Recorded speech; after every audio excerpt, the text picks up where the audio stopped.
जुड़े हुए हमारे सभी प्यारे बच्चों, अभिभावक और हमारे सभी इस टीम के जो भी काउंसलर हैं, जो भी हमारे सदस्य, सबका हार्दिक अभिनंदन, स्वागत करते हैं। और मैं यह ऑनलाइन करियर काउंसलिंग में इस उद्घाटन प्रोग्राम में सबसे पहले मैं यह जानकारी देना चाहता हूं कि यह जो ऑनलाइन करियर काउंसलिंग है, हमारा झारखंड खतियानी बुद्धिजीवी मंच, जो हमारा 2024 के जनवरी माह में ये मंच का गठन हुआ है। और इस मंच के बुद्धिजीवी मंच के माध्यम से हमारा जो है सो एक मंच का उद्देश्य है शिक्षा, स्वास्थ्य, रोजगार, पर्यावरण और सामाजिक कुरीतियों का उन्मूलन के संबंध में हमारा मुख्य एजेंडा है। और इस मुख्य एजेंडा के पहली कड़ी जो शिक्षा है, और इस शिक्षा को हम लोगों ने फोकस करते हुए पहले हम लोगों ने गांव, अब अंत में यही चंद शब्दों के साथ मैं अपना बच्चों के भविष्य, उज्जवल भविष्य की कामना करते हुए मैं चाहूंगा कि हमारे जो टीम है, टीम से अनुरोध है कि जो है सो आप इस कार्यक्रम का जो है उद्घाटन विधिवत किया जाता है। आप इस आपको अपने अच्छा हमारे टीम के बारे में, हमारे मंच के बारे में जो ब्रीफ में बताएं, बहुत बढ़िया रहा। ये आशा करते हैं कि सभी ऑडियंस को पता चल गया होगा कि हमारा विजन क्या है। हम लोग पैसे के लिए नहीं काम कर रहे हैं, हम लोग समाज को बेटरमेंट के लिए काम कर रहे हैं और यही हमारा मेन पर्पस है। क्योंकि हम लोग जिस समाज से बिलोंग करते हैं, हम लोग चाहते हैं कि कुछ समाज को रिटर्न में दिया जाए सो दैट कि समाज और बेटर हो सके। चलिए ठीक है, थैंक यू सर जी। हम लोग अब अपना सेशन आगे बढ़ाते हैं। Okay Naresh ji, PPT on कर दीजिए। Okay thank you. So this is my first slide, our first slide. इसमें हम लोग का क्या है, मेन देखिए, मेन जो हमारा है मैट्रिक के बाद क्या करें, ये बड़ा कंफ्यूजन होता है। हम लोग भी उसी स्टेज में पहले थे, अब हम लोग उस स्टेज को पार कर चुके हैं। अब हम लोग अपने बच्चे और अपने मतलब जूनियर के लिए देना चाहते हैं, अपनी आइडिया शेयर करना चाहते हैं। तो ये बड़ा कंफ्यूजन है। तो उस समय हम लोग के पास में ऑफलाइन की व्यवस्था थी, तो पर्सनली जिनको जानते थे उनसे मिलके हम लोग कुछ आइडिया ले लेते थे। लेकिन अभी क्या है ना, ऑनलाइन की फैसिलिटी हो गया। और चूंकि हम लोग सभी कहीं ना कहीं वर्क कर रहे हैं, अपने अपने अलग अलग सेक्टर में है और कहीं हम लोग फिजिकली मिल नहीं पाते हैं, तो सोचे कि हम लोग क्यों ना एक बढ़िया अपॉर्चुनिटी हमारे पास टेक्नोलॉजी का सही यूज करें। टेक्नोलॉजी का तो मिसयूज बहुत कोई कर लेता है, बट हम लोग चाहते हैं कि टेक्नोलॉजी का सही यूज करें। तो उसमें से ये एक यूज है कि आप अगर आज इसको सीरियसली 2 घंटा सुनेंगे तो आपको लगेगा कि yes, what technology can do for us. इसीलिए टेक्नोलॉजी को बून भी बोला जाता है। और अगर आप इसको सही से यूज कर लेंगे तो ये आपको लाइफ को बिल्ड कर देगा, और सही से यूज नहीं करेंगे तो ये बर्बाद भी कर सकता है। तो मिसयूज ना हो टेक्नोलॉजी का, हम लोग सही यूज करेंगे, इसी के पर्पस में ये एक उसका एक एग्जांपल है। चलिए थैंक यू। सो इसमें जो हमारे पैनल है ऑलरेडी सर ने बता दिए हैं। Next slide.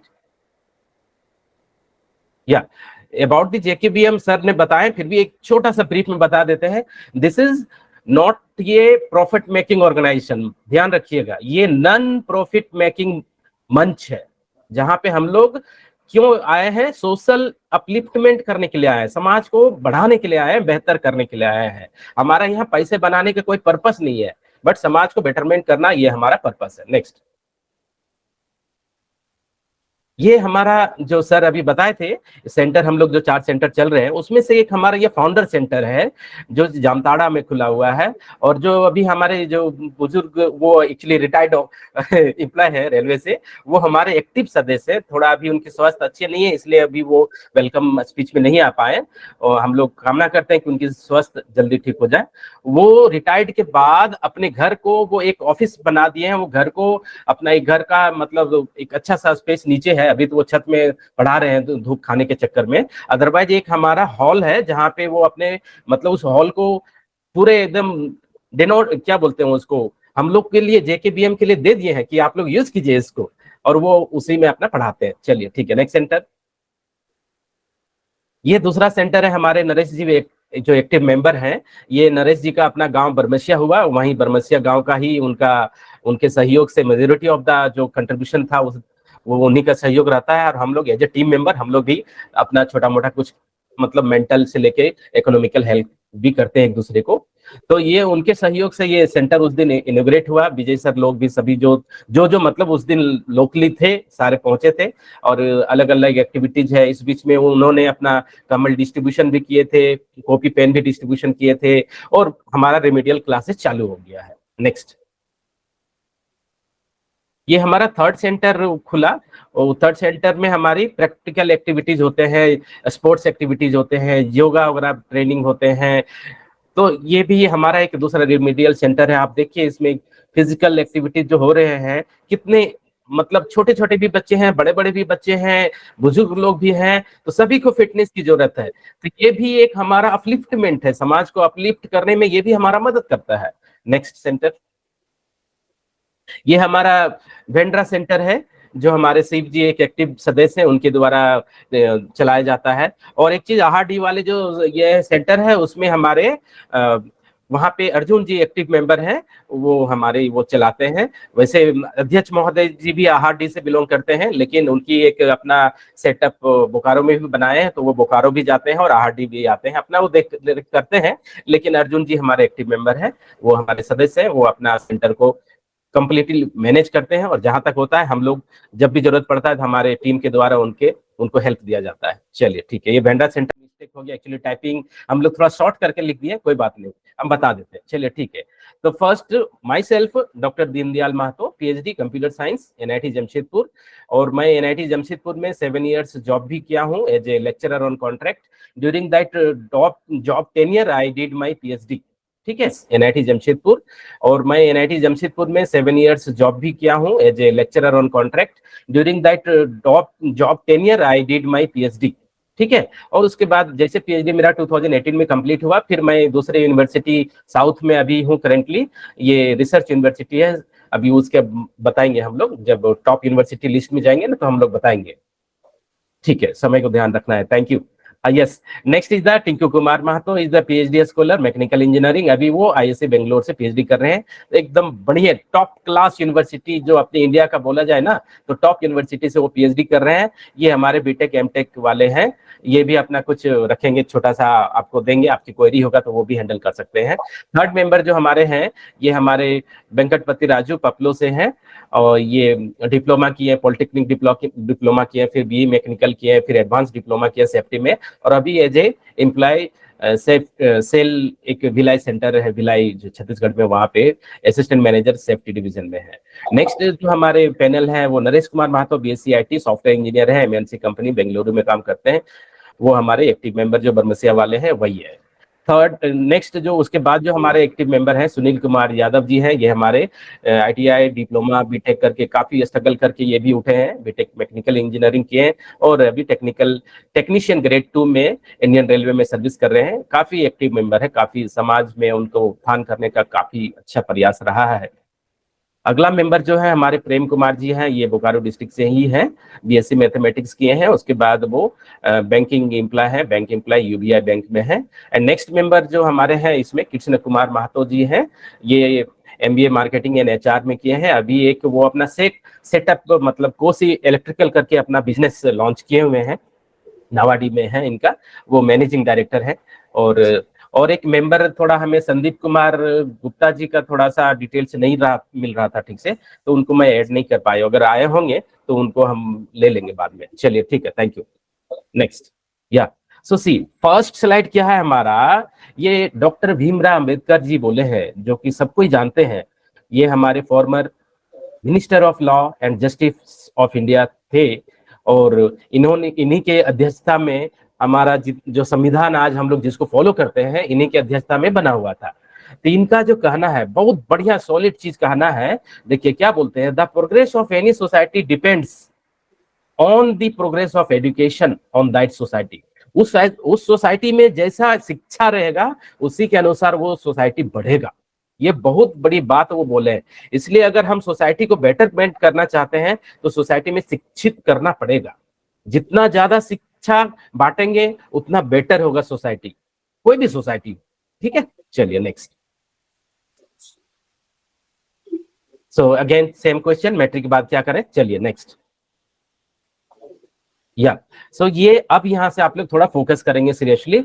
यहाँ पे देखिए हमारा क्या है, यहाँ पे मैट्रिक दे दिए, ठीक है, रिजल्ट आना बाकी है या रिजल्ट आ ही जाएगा कुछ दिन में। उसके बाद आपके पास ये 4 अलग अलग पाथ है जनरली, इसके अलावा भी हो सकते हैं डिप्लोमा, सेपरेट डिप्लोमा कुछ हो सकता है, बट ये मेजोरिटी ऑफ द 4 पाथ होते हैं। एक तो क्या है, मतलब जो अच्छे रहते हैं, जिसको अच्छा स्कोर रहता है, वो जनरली प्रीफर करता है साइंस को, ठीक है, इंटरमीडिएट ऑफ साइंस को प्रीफर करेगा।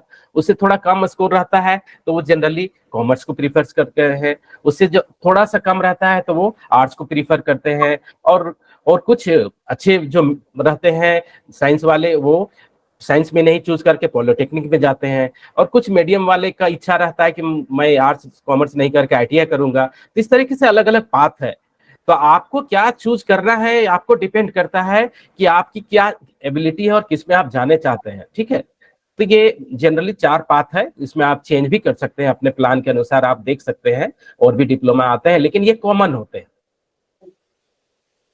या एक कम सजेशन है हमारे पैनल मेंबर से, स्टूडेंट्स कृपया कॉपी पेन लेके बैठे, और जहां पे आपको कुछ भी लगता है कि ये आपके काम का चीज है तो आप उसको लिखते जाए, ठीक है। कॉपी पेन रहेगा तो आप रफ में आप लिखते जाएंगे, ठीक है। Thank you. Next slide.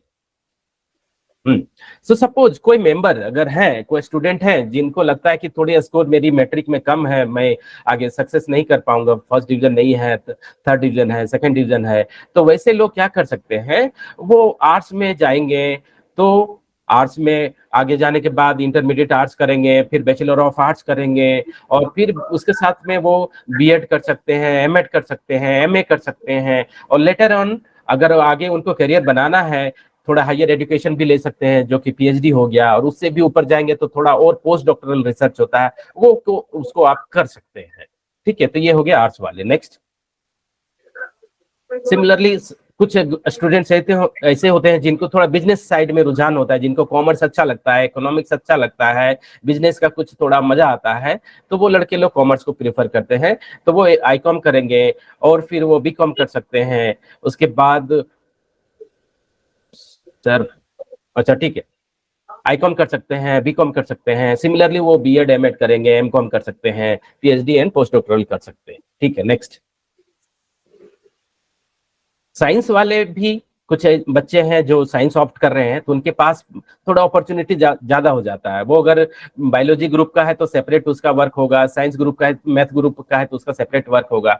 तो जैसे बीएससी में आपका वो फिजिक्स केमिस्ट्री बायोलॉजी है, तो जनरली वो पैरामेडिकल नर्सिंग टाइप में चले जाएंगे, बायोटेक्नोलॉजी में चले जाएंगे, बायो इंजीनियरिंग रिलेटेड जो सब्जेक्ट्स है उस पर चले जाएंगे। लेकिन जो मैथमेटिक्स वाले हैं तो वो बीएससी मैथ करेंगे, बीएससी स्टैटिस्टिक्स करेंगे, बीसीए करेंगे, बीएससी आईटी करेंगे। इस तरीके से बहुत फ्लेवर वहां पे मिल जाता है साइंस ग्रेजुएट को।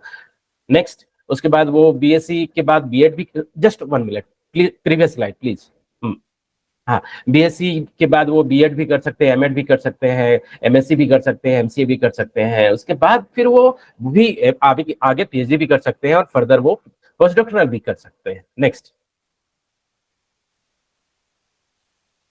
हाँ, साइंस ग्रेजुएट और जो डिप्लोमा किए हैं उनके पास एक अपॉर्चुनिटी ये भी रहता है कि वो इंजीनियरिंग डिसिप्लिन में जा सकते हैं। तो अगर मान लीजिए आईएससी करके वो जेई मेन और जेई एडवांस का क्वालिफाई करते हैं, तो वो एडवांस क्वालिफाई करेंगे तो आईआईटी में चले जाएंगे, और जेई एडवांस नहीं क्वालिफाई कर पाए तो जेई मेन अगर क्वालिफाई किए हैं तो उसके थ्रू जितने भी अदर देन आईआईटीज है, सारे एनआईटीज, सारे सेंट्रल यूनिवर्सिटीज, सारे स्टेट यूनिवर्सिटीज, और जो भी मतलब डीम्ड यूनिवर्सिटीज है वो जेई मेन का स्कोर को फॉलो करते हैं। तो फिर वहां पे वो बीटेक 4 इयर्स प्रोग्राम को करेंगे, फिर उसके बाद आगे करियर बढ़ाना है तो एमटेक 2 इयर्स करेंगे, उससे और आगे करियर बढ़ाना है तो वो पीएचडी 5 इयर्स का अलग होता है, उस पर वो कर सकते हैं, उससे और बेटर जाना है तो पोस्ट डॉक्टरल कर सकते हैं। उसी तरह पॉलिटेक्निक वाले जो हैं, जो पॉलिटेक्निक मान लीजिए मैट्रिक के बाद किया है, तो वो उनके पास अपॉर्चुनिटी के वो लेटरल एंट्री में बीटेक में डायरेक्ट सेकेंड ईयर में एंट्री ले सकते हैं। तो पॉलिटेक्निक 3 साल हो गया और बीटेक उनका 3 साल हो जाएगा, मतलब 6 साल में उनकी बीटेक हो जाएगा। और जो आईएससी करके आएगा या फिर +2 करके आएगा तो उनके 2 साल प्लस 4 साल, 6 साल लगेगा। तो मतलब दोनों बच्चे के लिए 6 साल में वो बीटेक हो जाएगा, उसके बाद आगे वो अपना करियर बढ़ा सकते हैं। नेक्स्ट, हाँ, कुछ बच्चे ऐसे होते हैं जो कि बायोलॉजी ऑप्ट करते हैं, फिजिक्स केमिस्ट्री बायोलॉजी, जिनको डॉक्टर मेडिसिन साइड में जाना है, तो उसमें से प्रिफरेबल जो डिग्री होता है, सबसे सबका एकदम प्यारा डिग्री होता है, डॉक्टर बनना है, डॉक्टर बनना है, तो वो उसमें से जो पहला जो डिग्री है आपको लेना पड़ेगा। करेंगे तो डॉक्टर ऑफ मेडिसिन हो गया, उसमें भी आगे पीएचडी होता है, पोस्ट डॉक्टरल रिसर्च होता है। ठीक है, नेक्स्ट। हाँ, कुछ ऐसे डिग्री हैं जो कि किसी ब्रांच से बिलोंग नहीं करते हैं, जैसे एमबीए। एमबीए बीबीए जो होते हैं ना, वो कॉमर्स वाले भी आ जाते हैं, आर्ट्स वाले भी आ सकते हैं, साइंस वाले भी आ सकते हैं, ये एवरग्रीन है। तो इसमें इंटरमीडिएट कोई भी ब्रांच होना चाहिए, फिर ग्रेजुएशन कोई भी ब्रांच का होना चाहिए, या तो फिर ग्रेजुएशन में वो बीबीए कर लेंगे, उसके बाद फिर एमबीए कर लेंगे, और उसके बाद वो उसमें भी फिलो प्रोग्राम इन मैनेजमेंट होता है, या तो फिर किसी किसी स्टेट यूनिवर्सिटी में वो पीएचडी बोल के भी डिग्री देते हैं। फिलो और पीएचडी दोनों सेम हुआ, मतलब दोनों वो डॉक्टरल डिग्री हो गया। उसके बाद पोस्ट डॉक्टरल भी वो कर सकते हैं। नेक्स्ट, ये समरी है। तो जैसे आपका जो इनिशियली मैट्रिक के बाद क्या है, 10+2 किया या इंटरमीडिएट जो भी किया, तो आईए, आईकॉम, आईएससी, पॉलिटेक्निक, तो वहां पे क्या लड़के को उम्मीद है, क्या कर सकता है वो। अगर किसी के पास थोड़ी पैसे की कमी है, आगे वो पढ़ाई नहीं कर पा रहा है, तो पॉलिटेक्निक वगैरह करके या फिर इंटरमीडिएट वगैरह करके वो जनरल जो होते हैं छोटे छोटे, मतलब क्लरिकल जॉब होते हैं, वो जा सकते हैं, या फिर जूनियर जूनियर इंजीनियर वगैरह में जा सकते हैं। तो थोड़ी यहाँ पे कंपटीशन ज्यादा है, लो लेवल पे बहुत से क्राउड होते थे, यहाँ कंपटीशन ज्यादा है। हम लोग तो प्रीफर करेंगे कि हायर एजुकेशन में जाइए, तभी आप हायर पोस्ट पा सकते हैं। ठीक है, नेक्स्ट। कुछ बच्चे बैचलर में 1 मिनट बैक जाइए। हाँ, कुछ बच्चे जो बैचलर कर लिए हैं, bachelor of arts, bachelor of science, bachelor of commerce, या फिर वो बीटेक कर लिए हैं, या फिर मतलब बीबीए किए हैं, तो उस वेराइटीज के लिए क्या जॉब है, उस वेराइटीज में बिकॉज वो ग्रेजुएट है, तो ग्रेजुएट मेंबर तो कहीं भी ज्वाइन कर सकता है। उसमें से सबसे ल्यूक्रेटिव जॉब जो सबको पसंद होता है सरकारी, वो होता है यूपीएससी के द्वारा कंडक्ट किया द्वारा IAS, IPS, IFS, then PO हो गया, बैंक पीओ हो गया, या फिर कुछ भी आरबीआई ऑफिसर्स हो गए, उसी तरह आपका ये सीबीआई ऑफिसर हो गए। तो वहां पे मिनिमम आप देखेंगे ग्रेजुएशन डिग्री चाहिए ही। तो ग्रेजुएशन वहां पे वो जनरली ग्रेजुएशन डिग्री लिख देते हैं, लेकिन प्रीफरेंस वो सभी को देते हैं। ऐसा नहीं है कि केवल साइंस वाले को वैल्यू देते हैं, ऐसा नहीं है, सभी को प्रेफरेंस देते हैं। वो मेरिट पे जाना पड़ता है। आपकी अगर एंट्रेंस अच्छा रहा, इंटरव्यू अच्छा रहा, तो आपको वेलकम करेंगे वो। तो यहाँ पे जनरली आप ऑफिसर रैंक की वैकेंसी को एवल कर सकते हैं बैचलर डिग्री के बाद। अगर आपने मास्टर डिग्री कर लिया है, एमबीए या एमएससी या एमसीए, या फिर कुछ भी मास्टर डिग्री आप रखे हैं, तो उसके बाद भी आपको अपॉर्चुनिटीज है। क्या अपॉर्चुनिटीज है? सीनियर ऑफिसर रैंक की अपॉर्चुनिटीज है। कहीं पे आप जूनियर रिसर्च में जा सकते हैं। अगर टेक्नोलॉजी में आप किए हैं, एमटेक वगैरह किए हैं, एमई वगैरह किए हैं, तो आप एक रिसर्च, जूनियर रिसर्च में भी ज्वाइन कर सकते हैं। लेटर ऑन वो पीएचडी भी कंटिन्यू कर सकते हैं।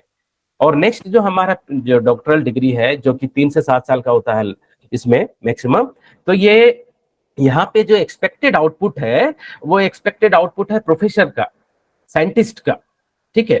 और उसी तरह पोस्ट डॉक्टरल जो होते हैं, उसमें मतलब जो एक्सपेक्टेड जो ड्यूरेशन होता है, यहाँ पे 1 से 2 साल का बीच का होता है। और ये डिपेंड करता है प्रोजेक्ट पे, जो भी फंडिंग प्रोजेक्ट होते हैं ना, उस पे ये उनको रिसर्च मिलता है। तो यहाँ पे जो एक्सपेक्टेड जो जॉब्स उनको मिल सकता है उस रिसर्च के बाद, वो सीनियर प्रोफेसर या प्रोफेसर, या फिर प्रोफेसर में भी 3 कैटेगरी होते हैं। असिस्टेंट प्रोफेसर होता है, एसोसिएट प्रोफेसर होता है, एंड प्रोफेसर होता है।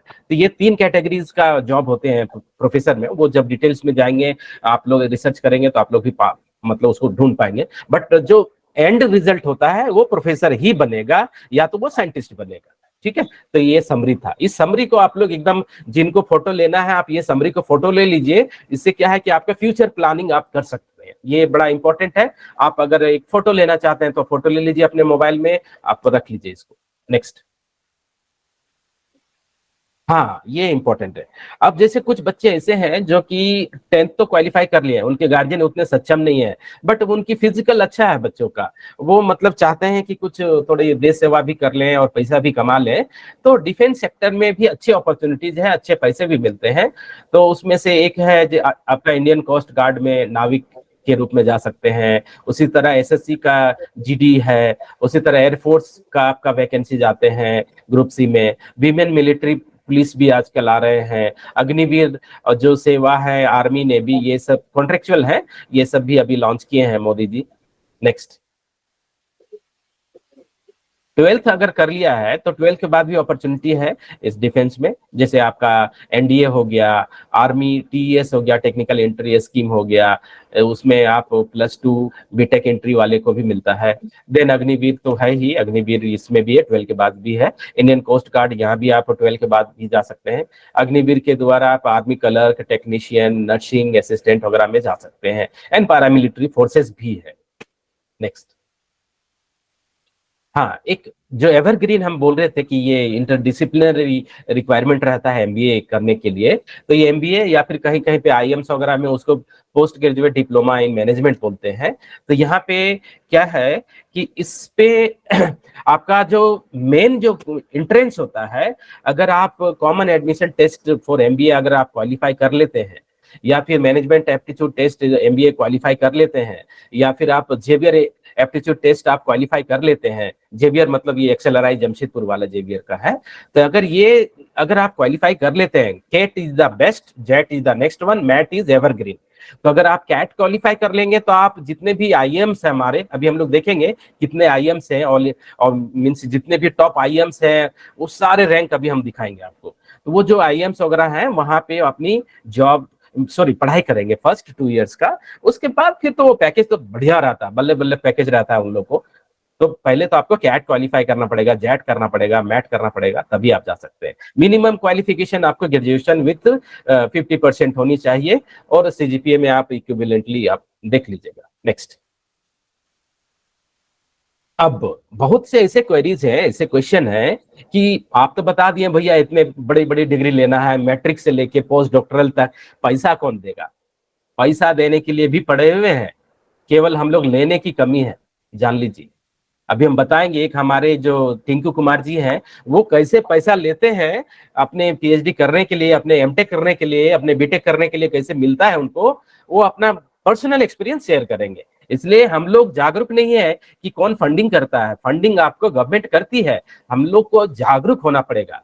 तो देखिए ये जो सेप बता रहा है, ये सेप बता रहा है कि सेंट्रल गवर्नमेंट का मेजोरिटी ऑफ दी फंड रहता है, वो ज्यादा पैसा वो देते हैं, हम लोग ले नहीं पा रहे हैं अलग बात है, बट वो ज्यादातर पैसा देते हैं। आप गेट क्वालिफाई कीजिए, यूजीसी नेट जेआरएफ क्वालिफाई कीजिए, आपको अच्छा फंड मिलेगा, उसमें कोई रिजर्वेशन की चक्कर नहीं है, जनरल वाले को भी मिलता है, ओबीसी को भी मिलता है, एसटी एससी को, सभी को मिलता है। सेंट्रल गवर्नमेंट तो बीटेक करने के लिए आपको ओबीसी तक को भी फंड करती है। ओबीसी अगर आप हैं तो आपको एससी एसटी ओबीसी को पूरे फंड करती है, 90% वहां पे स्टाइपेंड मिलता है। तो और क्या चाहिए? इतनी बढ़िया अभी अपॉर्चुनिटीज है, इसमें हम लोग नहीं अगर कर पाएंगे यार, हम लोग सोचेंगे कि पैसा नहीं है तो कैसे पढ़ेंगे, नहीं, थोड़ा रास्ता तो आप पकड़िए। उसी रास्ता को पकड़ाने के लिए हम लोग ये लॉन्च किए हैं अपना छोटा सा प्रोग्राम। अब स्टेट गवर्नमेंट भी कम नहीं है, हर एक स्टेट गवर्नमेंट देती है पोस्ट मैट्रिक स्कॉलरशिप, तो आप स्टेट गवर्नमेंट का भी स्कॉलरशिप ले सकते हैं। थोड़ी सी रहता है यहाँ पे लिमिटेड फंड रहता है, इसलिए थोड़ा लिमिटेड वो कभी कभी देते हैं, रिजर्व कैटेगरी को देते हैं। ठीक है, चलिए नेक्स्ट। अब ये स्कॉलरशिप का थोड़ा सा फिगर बता देते हैं ताकि आप लोग नीचे से पढ़िए। नीचे से देखिए, पॉलिटेक्निक जो करेंगे तो उनको ऑलमोस्ट 90% फीस उनका वेव ऑफ हो जाता है, मतलब मिल जाता है उनकी खर्च का। 3 साल का कोर्स होता है पॉलिटेक्निक, 3 साल आपको फीस मिल जा रहा है, और हर एक स्टेट गवर्नमेंट देती है। आप उनकी स्टेट गवर्नमेंट का स्कॉलरशिप पोर्टल होता है, आप उसमें अप्लाई करेंगे। हम लोग झारखंड वाला देख लेंगे कि झारखंड का क्या एलिजिबिलिटी है, नेक्स्ट स्लाइड में मिलेगा अभी। उसके बाद मान लीजिए आपने बीटेक पे है और यूजी आप कुछ टेक्निकल यूजी कर रहे हैं जहाँ पे फंड अच्छा लग रहा है, तो आपको भी वहाँ पे 90% अप्रोक्स फीस मिल ही जाता है, स्टाइपेंड मिल ही जाता है। आप बीटेक कर रहे हैं तो 4 साल लगेगा, यूजी करेंगे तो 3 साल लगेगा। तो ये ड्यूरेशन हम मैक्सिमम लिख दिए हैं, तो ड्यूरेशन के अनुसार आपको फीस मिलेगा, मतलब स्कॉलरशिप मिलेगा। यहाँ पे सेंट्रल गवर्नमेंट जो अभी बताए थे, एनआईटी वगैरह में मैं खुद जब था वहां पे, तो एनआईटी में मैं एडमिशन टीम में भी था, तो मैंने खुद देखा है कि एसटी एससी ओबीसी वाले बच्चे को उनकी फीस जनरली वेव ऑफ रहता था। हम लोग अदर को 76,000 लगता था, तो उनकी फीस मात्र 10% लगता था। कुछ नॉमिनल फीस होते हैं जो कि मैंडेटरी फीस होते हैं, वो पे करना ही पड़ेगा। ठीक है, स्टेट गवर्नमेंट भी फीस अपना देती है। मतलब स्टाइपेंड देती है। अब चले जाइए एमटेक में। एमटेक में बड़ा इंपॉर्टेंट है, ये एकदम किसी के लिए यहाँ पे रिजर्वेशन नहीं रहता है। एमटेक में आपको 12,400 रुपया पर मंथ मिलेगा। 2 साल का कोर्स होता है, 2 साल आप उसमें आराम से पढ़िए, सरकार आपको फंड दे रही है। लेकिन कैसे आपको मिलेगा अपॉर्चुनिटी? आपको गेट क्वालिफाई करना पड़ेगा, ठीक है। गेट के बारे में हम लोग डिस्कस करेंगे। और यूजीसी जेआरएफ भी आप यूजीसी जेआरएफ कर लेंगे तो उसमें भी आपको स्कॉलरशिप मिल जाता है, ठीक है। नेक्स्ट, अब आइए पहला से, एमटेक के बाद अब ऊपर से थोड़ा सा हम लोग पढ़ते हैं। जेआरएफ, एसआरएफ, आरएच जाएंगे। अब जेआरएफ क्या हुआ? पीएचडी का जो पहला 2 साल होता है उसमें आपको 37,000 पर मंथ मिलता है। अब यहाँ पे एलिजिबिलिटी वही है, इंजीनियरिंग डिसिप्लिन में जाने के लिए गेट क्वालिफाई करना पड़ेगा, तभी आपका स्कॉलरशिप मिलेगा, नहीं तो नहीं मिलेगा।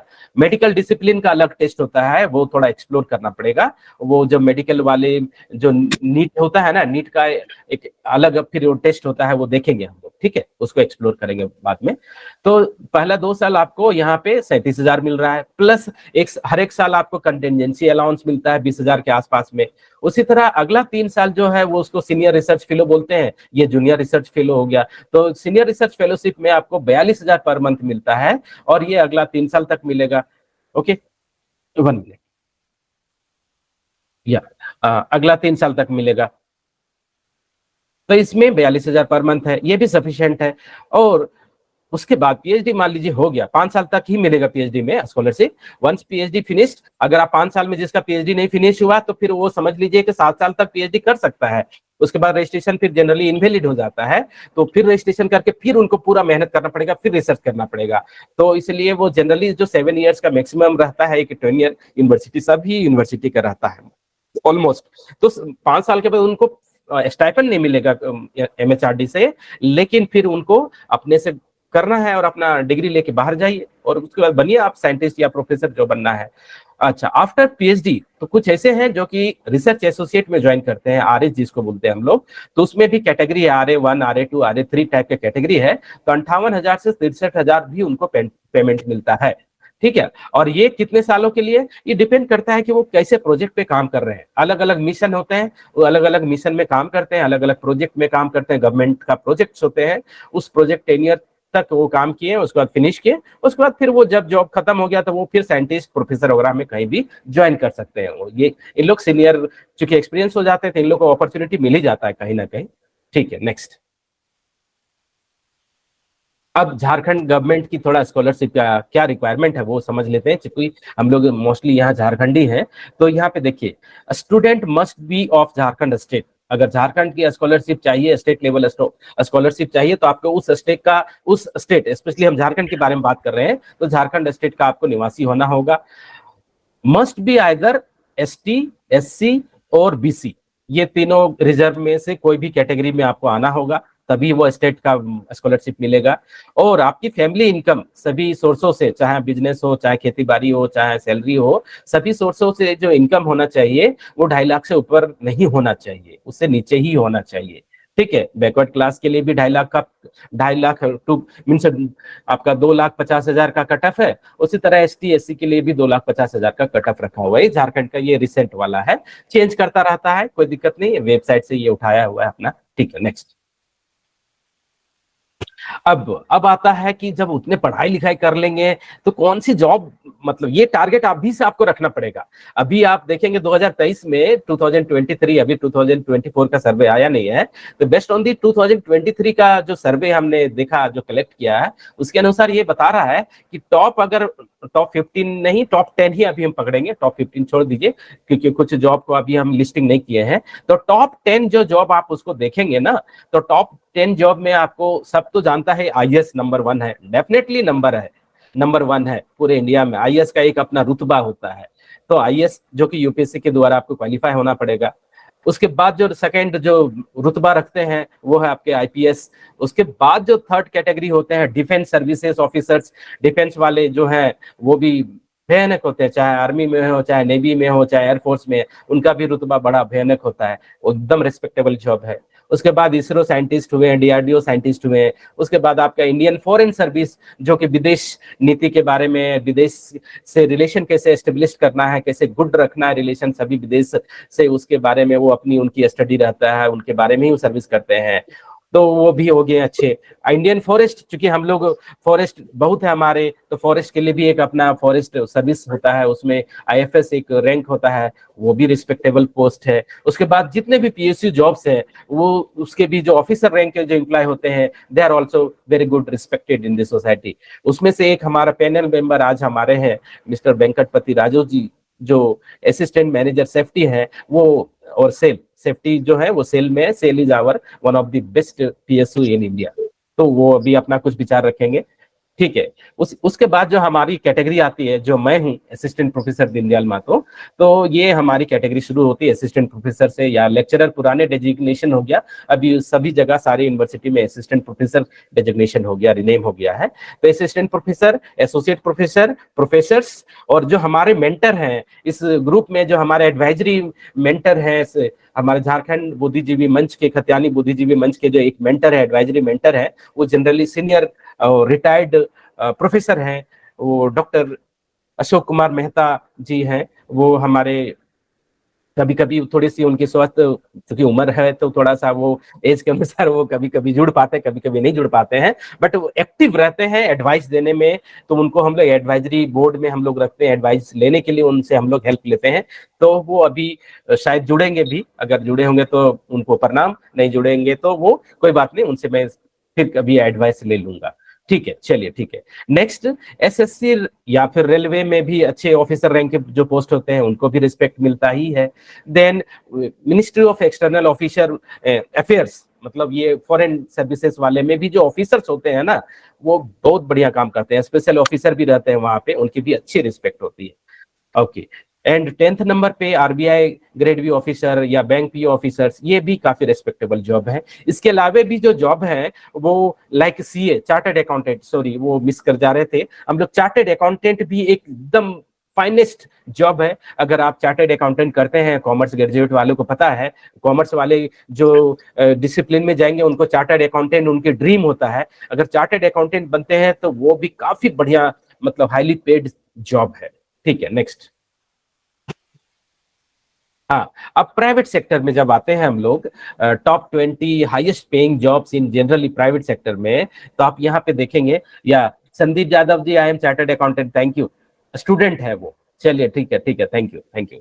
या so top 20 highest paying jobs in India. So here देखिए, अभी क्या है ना, 20 में आप देखेंगे पहला जो है, सब जिनकी सैलरी बहुत अच्छा रहता है वो है प्रोजेक्ट मैनेजर का, और प्रोजेक्ट मैनेजर के बाद ही आप जनरली कंपनी का सीईओ बन सकते हैं, चीफ एग्जीक्यूटिव ऑफिसर बन सकते हैं। जो सुंदर पिचाई जी है, जो अभी गूगल का सीईओ है, वो पहले जो सीईओ बनने से पहले वो जनरली प्रोजेक्ट मैनेजर थे, अलग अलग टीम का वो प्रोजेक्ट मैनेजर थे। काफी अच्छा प्रोजेक्ट उनका टीम के अंदर में बना, इसलिए उनको अच्छा रिस्पेक्ट मिला, और इसलिए उनकी विजन बड़ा था, तो उनको गूगल बोला कि ठीक है, आप हम लोग सभी का बॉस बन जाइए। तो आज देखिए, एक इंडियन मेन आज अमेरिकी की सबसे बड़ी कंपनी आफ्टर माइक्रोसॉफ्ट और ओरेकल वी कैन से, और अमेजन की को टक्कर देने वाली जो कंपनी है, आईबीएम को टक्कर देने वाली कंपनी है गूगल।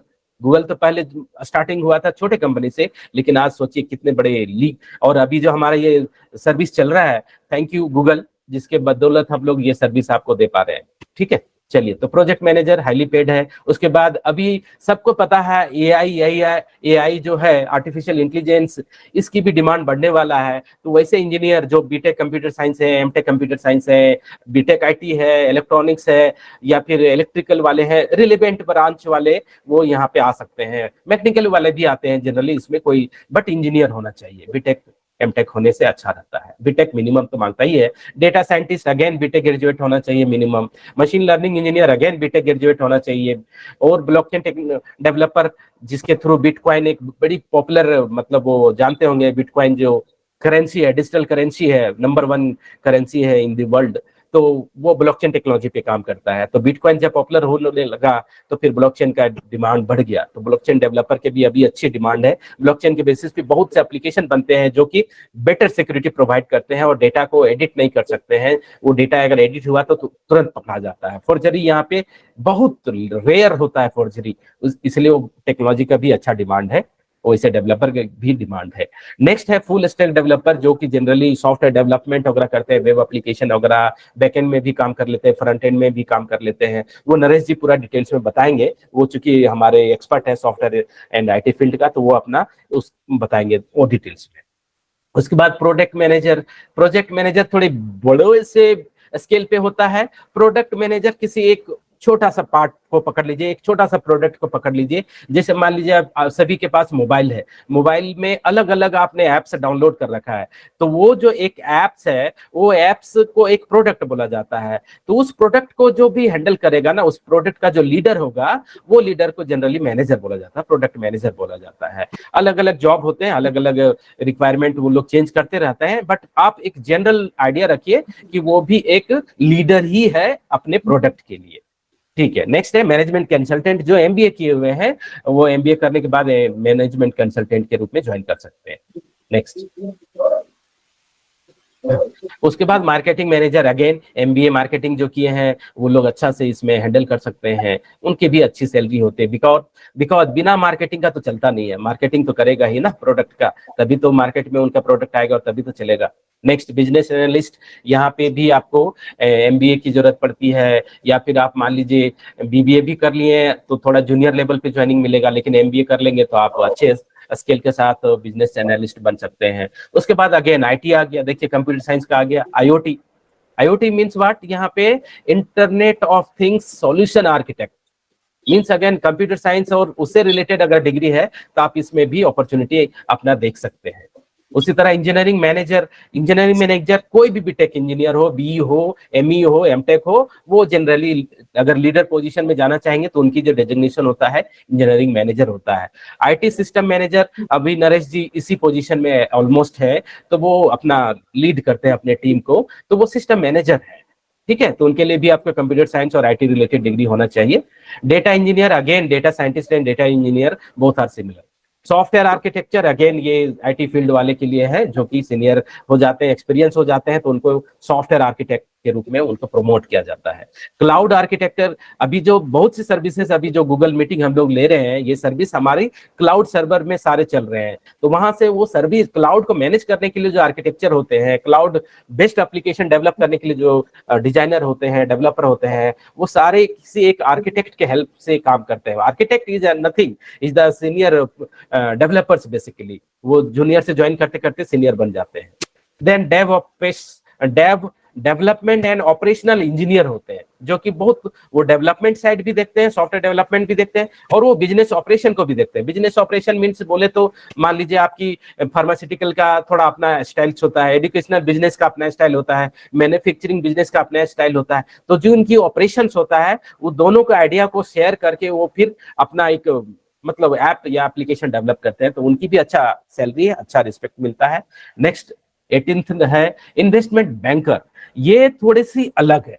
क्या अलग है, इसमें आपको बैंकिंग मतलब जो कि आप केवल बैंक मत समझिए, ये कुछ ऐसे एमबीए ग्रेजुएट होते हैं या फिर बीटेक करके एमबीए ग्रेजुएट होते हैं या फिर सीए जो होते हैं, चार्टर्ड अकाउंटेंट होते हैं, वो इन्वेस्टमेंट बैंकर के रूप में काम करते हैं। जैसे आप मान लीजिए सबको पता है इंश्योरेंस कंपनी क्या करती है, हमसे प्रीमियम लेती है और हमको जब हम लोग क्लेम करते हैं तो वो हमको प्रीमियम रिटर्न करती है।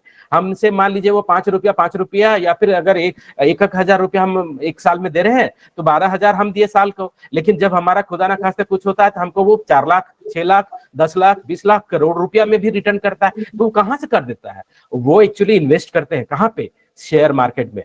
जो शेयर मार्केट एक उसके बारे में हम लोग कभी बाद में चर्चा करेंगे, फिर भी एक ब्रीफ में बता देते हैं। जितने भी है हमारे आप न्यूज सुनते होंगे तो निफ्टी अप हुआ, निफ्टी डाउन हुआ, सेंसेक्स अप हुआ, सेंसेक्स डाउन हुआ, ट्रेडिंग में इतने लॉस हुए, इतने प्रॉफिट हुए, ये सारे शेयर मार्केट के टर्म्स है।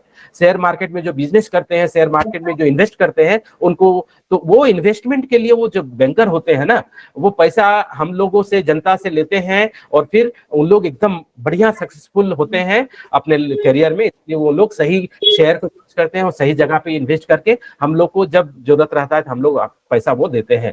तो ये सहारा जो अभी प्रॉब्लम हुआ, सहारा के साथ क्या हुआ, सहारा भी हम लोग से पैसा कलेक्ट करती थी, लेकिन थोड़ा जो भी है मैनेजमेंट मिस्टेक हुआ या किसी भी कारण से फेलियर हुआ उनका business, otherwise Sahara was also good once upon a time.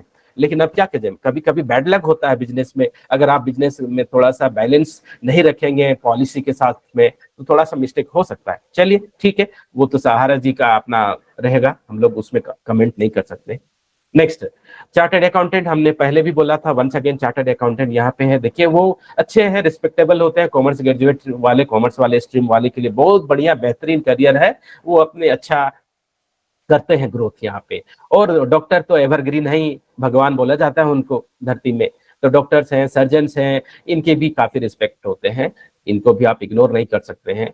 चलिए नेक्स्ट, तो ये हाईली पेड है, ऐसे नहीं कि वो जॉब नहीं है, और भी ये हाईली पेड जॉब है जिनकी अच्छी सैलरी होती है। जॉब